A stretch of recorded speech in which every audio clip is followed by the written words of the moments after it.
Mayang hapon, mayang gabi, it's 8:15 sa gabi.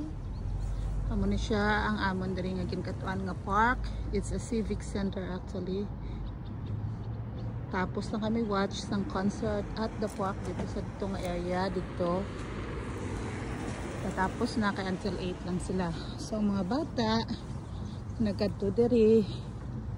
Oh, si Banabi nagapukupungko kagahulat siya text with ang mga bata ko dito lang mampang lang sila. So wala na siya dire, may soccer field sila kag may gamay nga ang pangan. Okay na ang building na da Ice Arena B na siya. Ang A dito tupad sa amon nga school dra lang gid mga siguro mga nasa 200 meters away from here. Dito ang school ko. Tapos dito ang fire station, then my police station, then city hall sa Minnetonka. So si Shanika ara nagampang naman. May sis siya, may dalang scooter.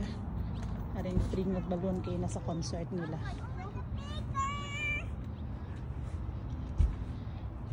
Shem found a friend. At ko sinuota na lang bata ka. Just hold manong Shem. Enjoy. Oh.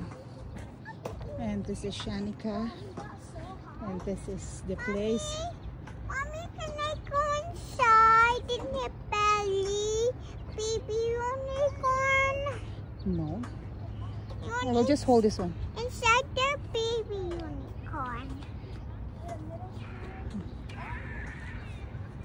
Okay. So this is the Minnetonka. This is the place I call it. So there's a lot of park anywhere actually. Common dari lang. Common ang park. This tree, it's look like a plastic. May plastic lang siya, but it's not. So mo na ang baga maganda pag nasa America or like Australia or New Zealand. These countries offers a lot aside from work, pero ang playground free and safe.